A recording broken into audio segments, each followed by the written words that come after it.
عباده ابن صامت رضی الله عنه چطوری که در اینجا کمی از بعض وصفهای ایشان ذکر گشته است و کان شهید بدران. عباده ابن صامت در غزوه بدر اشتراک کرده بود و این منقبه خیلی عالی هست. در بین صحابه ها بزرگترین صحابه ها آن شخصیت هایی که در جنگ بدر اشتراک کردند.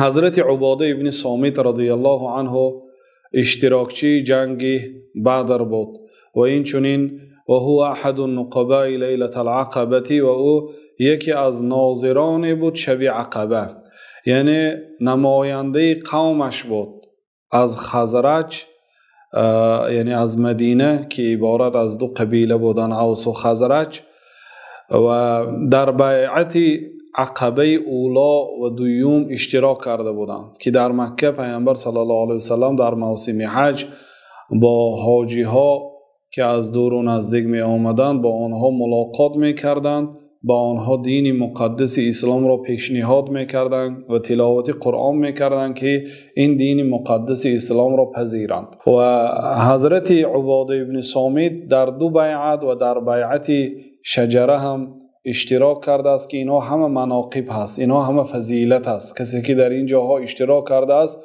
یعنی مرتبه عالی دارد. بنابراین امام ذهبی در سیر اعلام نبلا گفتند که و شهید المشاهد کلها و تمام مشهدها را همراهی رسول الله صلی الله علیه وسلم شاهد بود، یعنی بر تمام غزوه ها جنگ ها اشتراک کرد و در زمان حضرت عمر والی شد در فلسطین و این چنین در شام نماینده حضرت عمر رضی الله عنه بود و بسیار سخن حق را می گفت و از کسی در راه الله تعالی ترسی نداشت.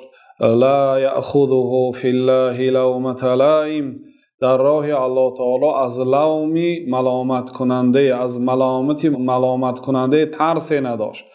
و وقتی که در حضور حضرت معاویه رضی الله عنه که آن زمان والی شام بودند، یه مرد خست و خطبه خواند و حضرت معاویه را ثنا و ستایش گفت، یعنی ثنا و ستایش از امیر که کرد، یک کف خاکی را گرفتند و بر روش پاشیدند و حضرت معاویه غضب کردند. دیگرها این چه عمل است؟